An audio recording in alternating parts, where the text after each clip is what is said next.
People travel to the motherland for a whole range of reasons. It's not uncommon to hear of those who come to Ghana looking for pure enjoyment. There are those who have reached the age of retirement and wish to finally settle in the land of their forefathers. There are also those who feel a deep yearning and desire to reconnect to their roots. But it's not every day that you hear the story of a medical student who returns to Ghana to complete her medical studies and realize her dream of becoming a medical doctor.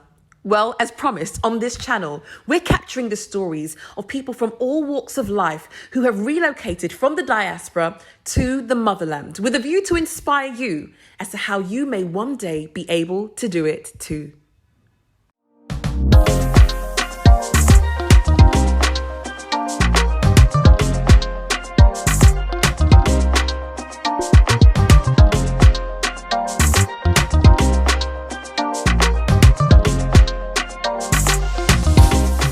Now, I'm super excited about this interview, and let me tell you why.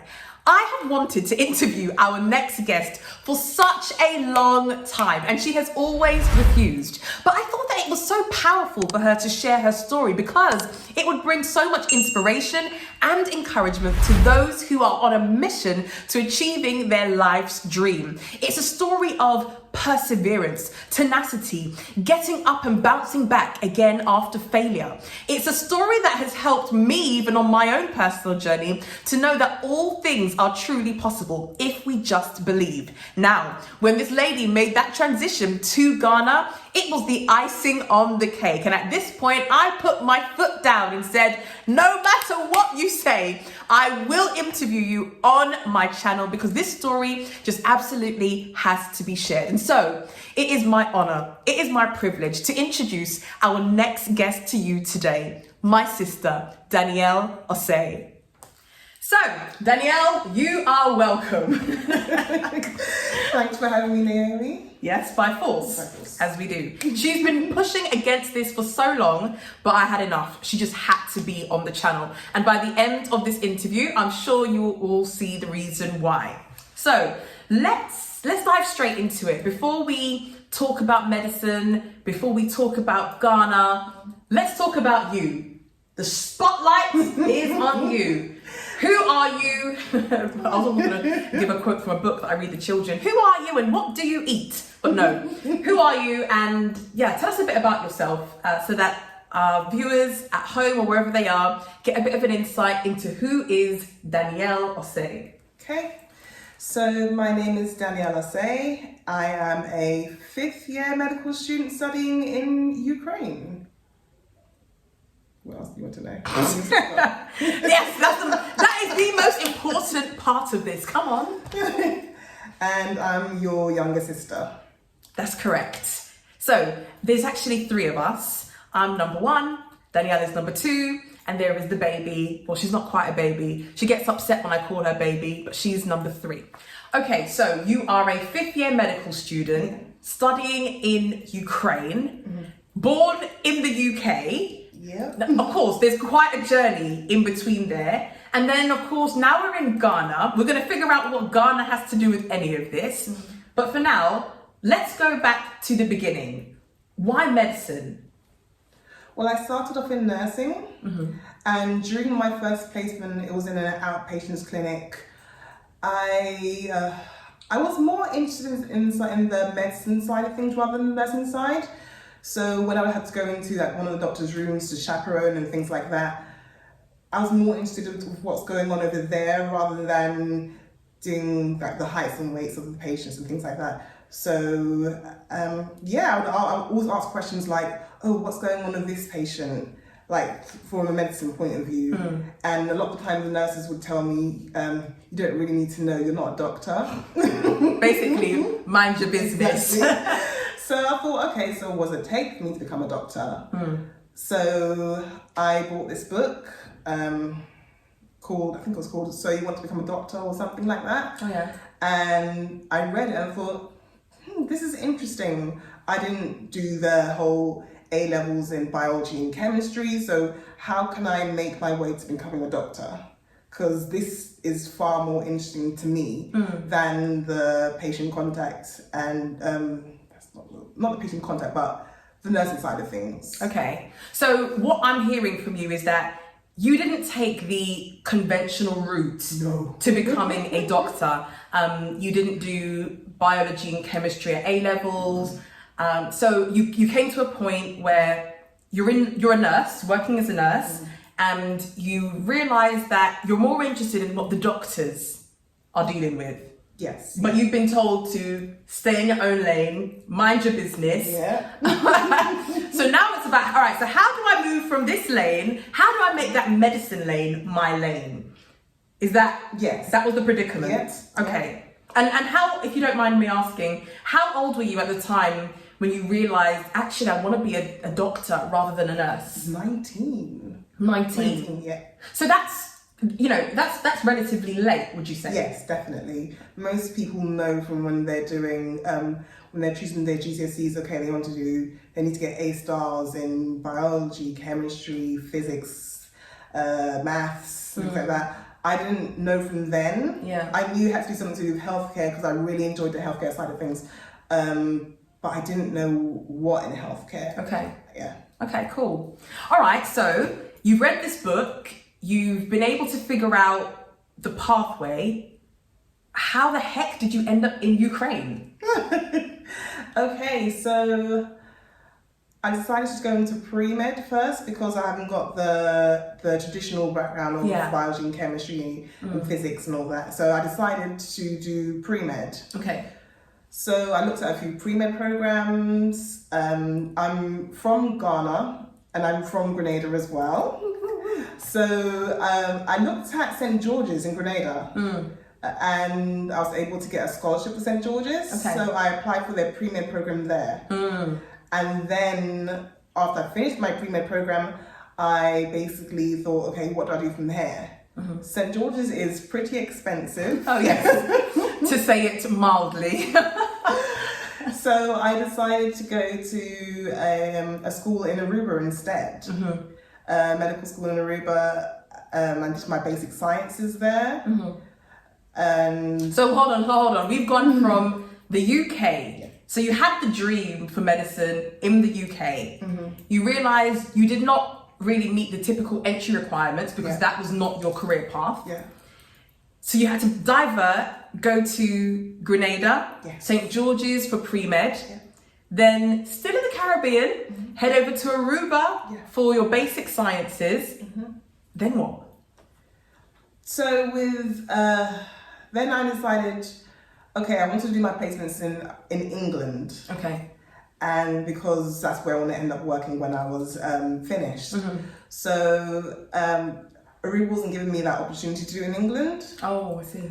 And so I decided, okay, I don't really want to go to America to do my placements. So I decided to transfer to a different medical school in Ukraine. So it wasn't really like that. I looked at a few agencies that helped medical students transition from to do their placements for, not just placements, to do medical school was less expensive, much more affordable. And loads of UK students do it. So I applied to one of those agencies. I applied a little bit late. So they offered me a place in Ukraine and I took it.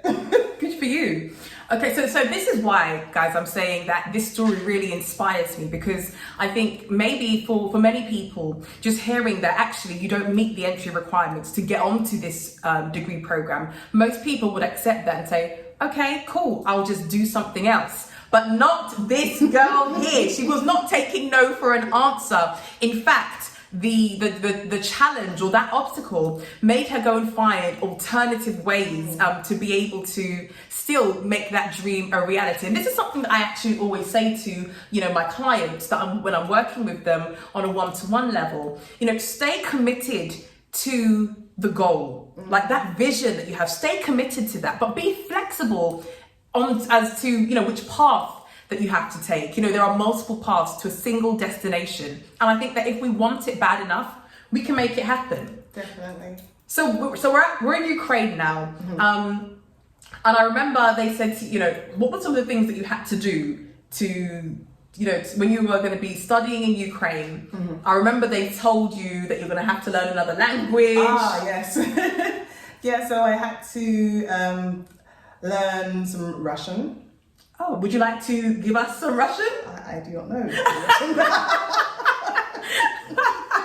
Okay. Yes, so I had to do like assignments and things like that.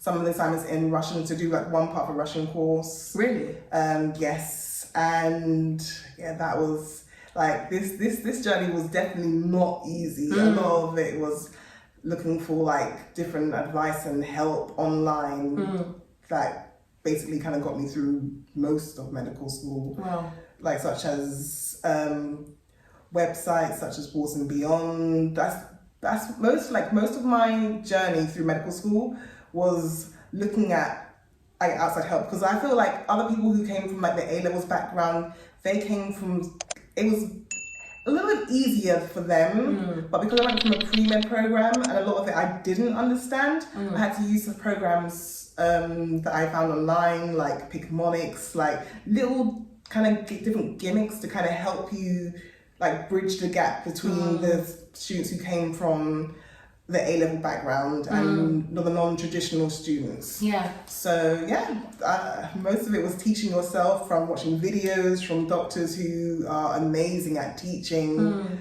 but online help was just basically the way to go from most of my medical journey.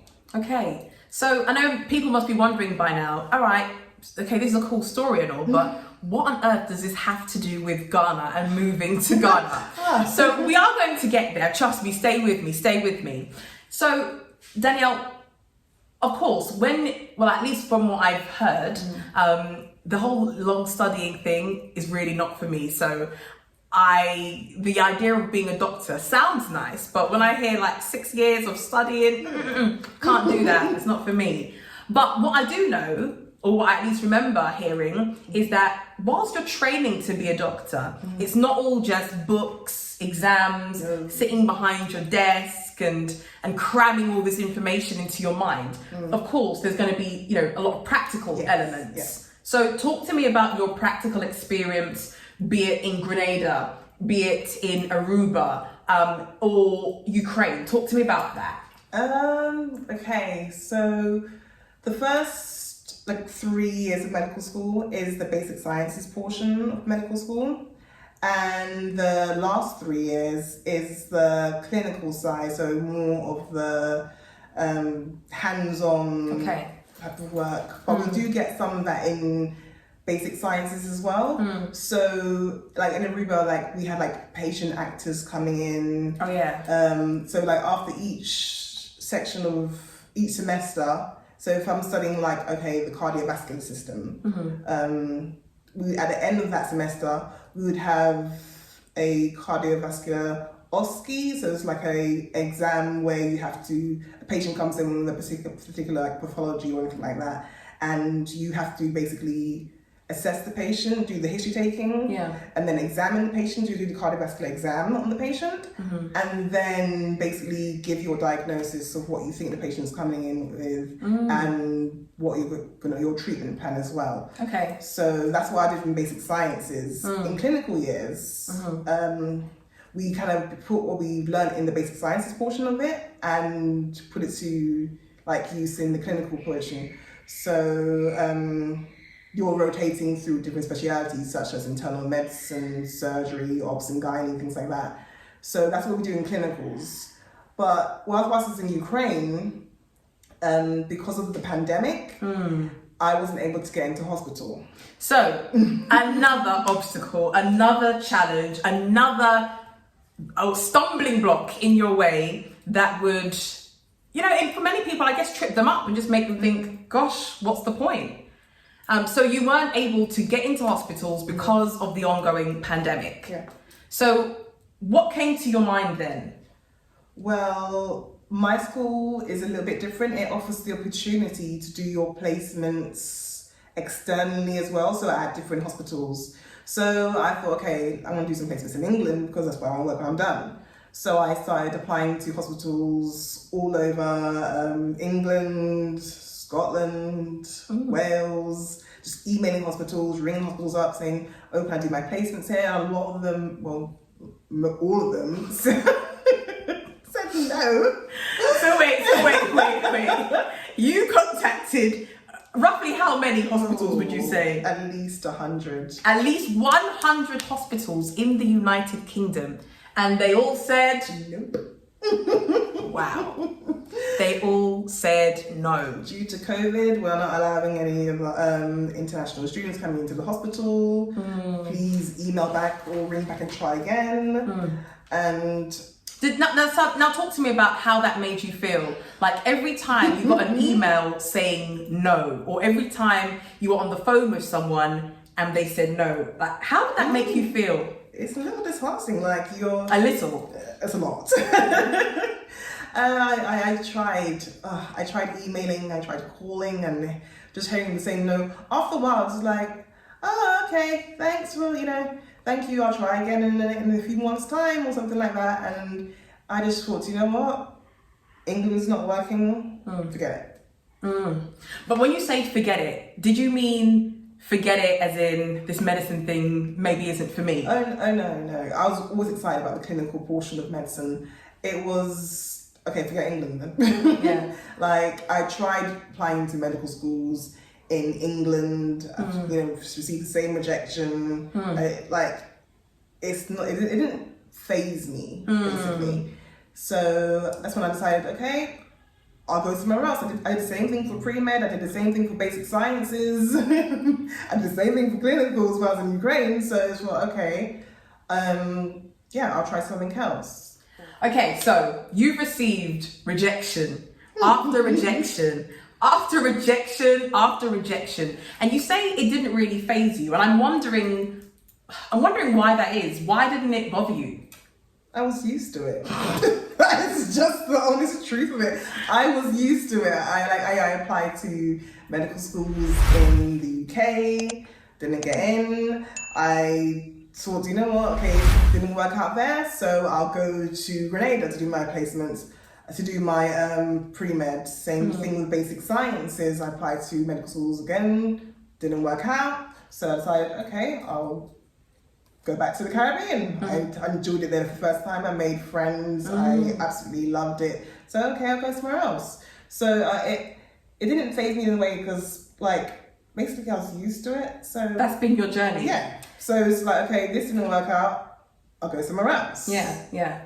Okay, so in looking at the somewhere else, what were the options that were on the table for you? Because I guess the issue was you wanted to get into hospitals. You wanted to be able to get that that hands-on experience, really experiencing what it is to be a medical professional as a doctor as opposed to a nurse. So where did you start looking?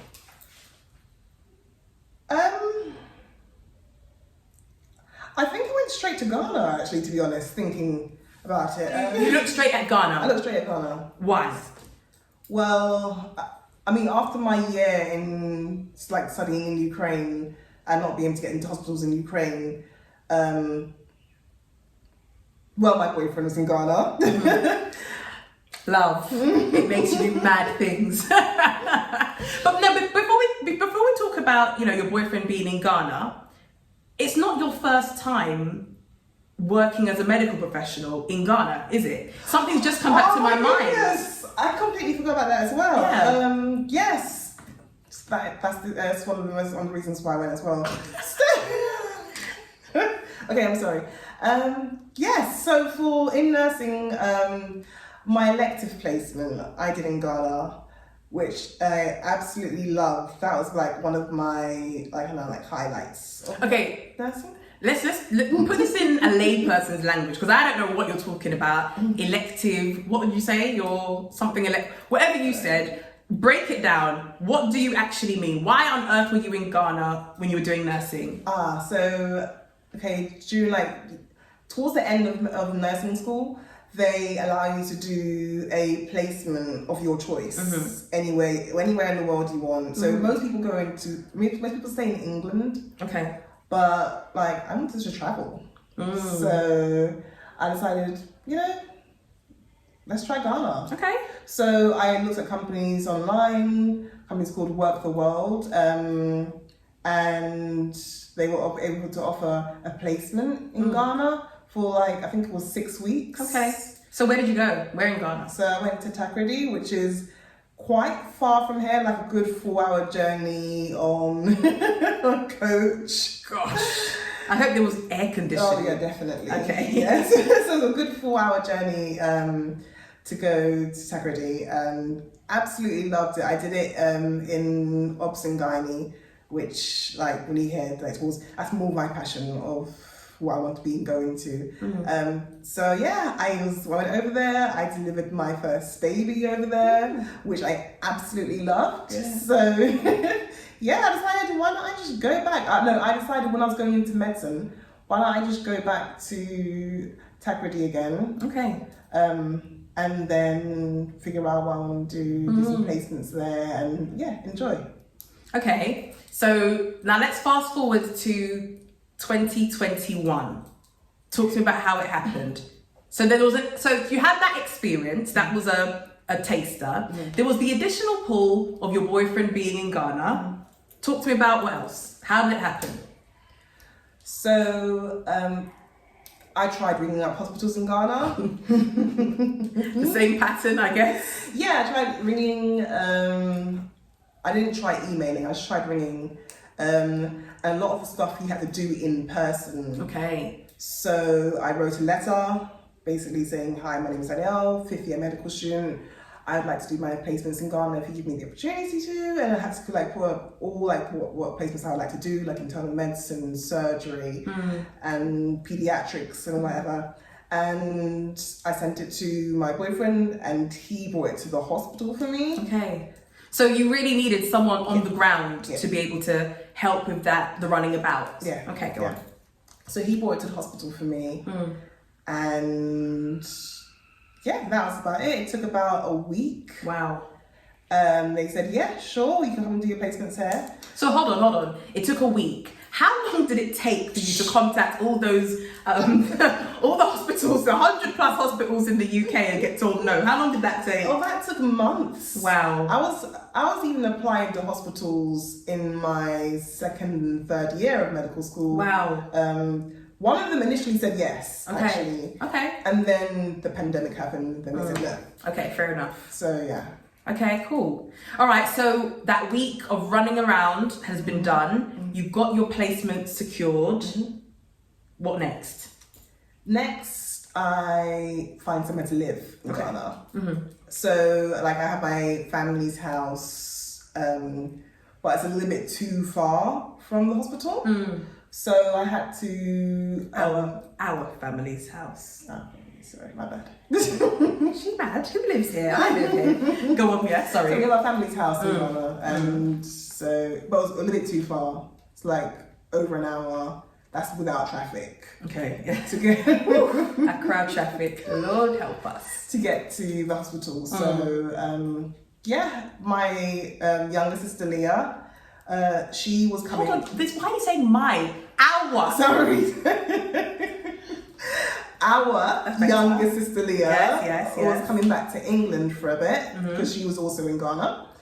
So she gave me the opportunity. She allowed me to use her flat, which was 20 minutes without traffic. Yes, okay. To get to the hospital. How long with traffic? An hour 15. Good grief. An hour 20. Yeah. Depending on the day, it could be even an hour and a half to get to the hospital. I remember a day that you couldn't even get there. I couldn't even get there. It was raining. It was raining. I was in traffic on my road for 40 minutes. In the end, I said to the driver, turn around, take me back home. It's not happening when you're on your road for 40 minutes. Good grief, it's not a good sign. All right, anyway, we digress. So, all right, so talk to me now about, so you've got now accommodation sorted. So you've got somewhere to live. You got your placement. What was it actually like? What is your, because it's still happening, what is it like working in the hospitals here in Ghana? Talk to us about that experience. That experience has been absolutely amazing. Why? Absolutely amazing. It's, I don't know, I feel like the doctors over here are more willing to teach you. They're more willing to give you like hands-on work, talk you through procedures, like minor procedures and things like that. They're more willing for you to just learn. Yeah. And it's really powerful being around like a team of all Black doctors. Come on. Like especially for ward rounds, like like I mean, you see, I've done ward rounds in England and other places like that, but being on a ward round and being around doctors, like all Black doctors, all Black medical students walking around from patient to patient, it's like I'm not used to things like this. Yeah. Like I would speak to the doctors about it and be like, and they'll be like, you know, this is normal. Like this is not normal. This is not normal for us. This is not normal for me. This is absolutely amazing to be like just following around doctors and learning from like people who look like you. Like seeing Black female doctors in positions of power and things like that. Like I'm not used to seeing that. So I fell in love. So what does that do for you? I mean, as a person, forget even as a medical student pursuing your dream, forget all of it. Just as an individual, what does that do for you? Being in an environment where you're seeing consultants, doctors, nurses, you know, all these professionals who look exactly like you, and what does that do for you with your self-esteem? Honestly, like when I was in England, I don't know, I found it like extremely difficult because like it's so hard to see like Black consultants. So like I think for all the time I've been working, I've seen maybe around, I don't know, 6 Black consultants. Wow. So to see like a whole ward round of Black doctors and who are willing to teach you, and it's just, I don't know, it kind of excites you. Yeah. Like it makes you think, yeah, this is what I'm doing. Like this is meant for me. So yeah, it's been absolutely incredible. Oh, really? I'm really encouraged to hear that. That must be just so refreshing, so encouraging, so inspiring. Yeah, it's a good look. Okay, so I know that getting that hands-on experience has been really, really important to you for your professional development. I'm thinking about maybe what you're allowed to actually tell us. What are some of the procedures, or what are some of the things that you have done? What is some of the experience that you've been able to get since coming to Ghana to do your placements? Well, like I've done like history taking and things like that during OSCEs, but I had never done it like With a real patient. Okay. So like I've done it like that patient actors, but I wasn't ever like had the opportunity to do it with actual patients. Okay. So it was kind of like putting like my theory into practice. Yeah. So like they'll be like, okay, well, this patient over here, go and do a patient history on them. I'm like, well, I mean, I've done it in practice. I've done it in like in theory, but I've never done it in like practice before. And they're like, okay, I mean, you can have someone with you if you like like another medical student who can guide you or things like that, and then kind of just go for it. So yeah, like one of my, I made like so many friends with different medical students in Ghana. Like ones who studied in Ghana, ones who studied in China and things like that. And they I watched them do it a few times. Okay. And then I thought, okay, I think I got this. Okay. And then they were like, okay, so take this patient's history. So I would take the patient's history and then present it to the doctor. And then they'll be like, okay, well, what do you think this patient has? So they're now asking you to, in effect, make a diagnosis? Yes, okay. Yes. So what do you think this patient has? So I'll give I mean, it's so difficult because like you have that knowledge somewhere in there, and it's just kind of pull the thing. Okay, I know this. I've seen this before. Yeah. What's going on with this patient? So I would give my diagnosis to what exactly I think is going on with the patient, and then okay, if this patient has this, what's your treatment plan for this patient? And I'm thinking, I did pharmacology like how long ago? Like, so I would, but a lot of it just kind of comes back to your mind. Yeah. Like, I didn't think it would, but it does. Okay. So I'll give my treatment plan of what I think is going on with this patient, and then so that's most of the things I would do. Things like also like putting in catheters or putting in nasal gastric tubes or just like minor procedures like putting in lines, and You've been able to do all of that here? Yes. Wow. Yes. They would talk you through it completely. I'd be like, I'm not sure how to do this yet. I'm being taught. No, that's fine. We'll talk you through it. And that's what most of it's been like. Learning so much from these doctors. It's been absolutely incredible. Oh, wonderful. Yeah. Okay, so I've seen that you brought along a piece of kit here.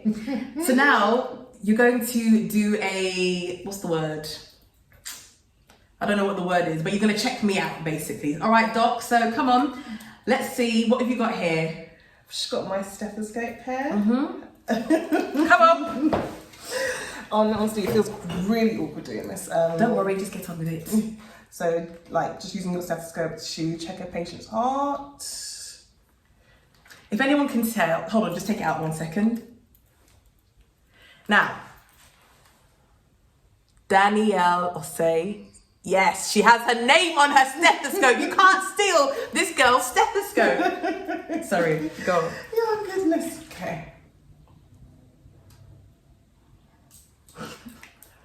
Okay, let's make sure our hair. Okay, let's go to check your heart. Yeah. I can confirm you're alive. Oh, all right. Well, that's good news, guys. I am alive. Any regrets? Any regrets about coming to Ghana? Absolutely none. So that being the case, what advice do you have for medical students or prospective medical students in the diaspora who are thinking about pursuing this dream of becoming a medical doctor, but may not be getting much luck getting into medical schools in the UK, may not be having much luck getting placements in the UK? What advice do you have for them? Just to go abroad, basically.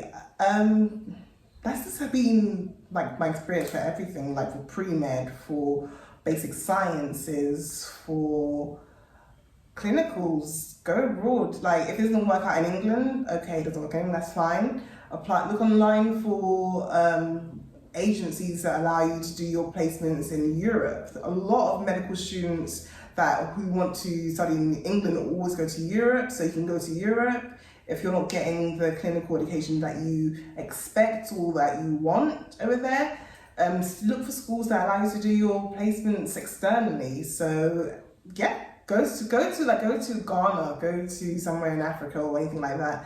They're always willing to give you the opportunity to do placements, to learn from them, and they're always more willing to teach. I find they're always more willing to you don't know this, and they'll talk you. They'll sit down and talk you through it. Make sure that you understand things, talk you through procedures. It's just been the best experience for me. Oh, amazing. All right, well, we finally done it. We finally got this interview done. Danielle, thank you so much for having your arm twisted to sit next to me and have this chat today. I'm sure that, what you've shared is really going to inspire someone watching this, even if they're not interested in medicine, even if it is just inspiring them to keep going in the face of adversity and in the face of obstacles that may come to take you away from what it is that you are determined to do. I really do think that your story encourages people to just keep on keeping on and always find a way. And it may mean taking an unconventional route, but if you want it bad enough, you can certainly make it happen. And I think it also does something else. It shines a light on the motherland. It shines a light on Africa, on Ghana. There was a time where we wouldn't even, well, I guess the average person wouldn't even consider coming to somewhere like Ghana to pursue a medical career, but becoming Dr. Osei in front of us, that's her Instagram handle, becoming Dr. Osei, if you want to follow her, you know, is a perfect example of someone who was born and raised in the West, yet in order to complete her mission, to achieve her goal of becoming a medical doctor, has come to the motherland, has been able to learn, has been able to have these incredible experiences and also give back here as well. And if she can do it, you certainly can do it too. So it's been a pleasure interviewing my little sis on the channel today, and maybe we'll catch up with her again when everything is all said and done, all completed, and you've got that degree in your hand, to see how things are going. So thanks, Dad. Thank you for having me. All right, everyone, take care. Bye-bye.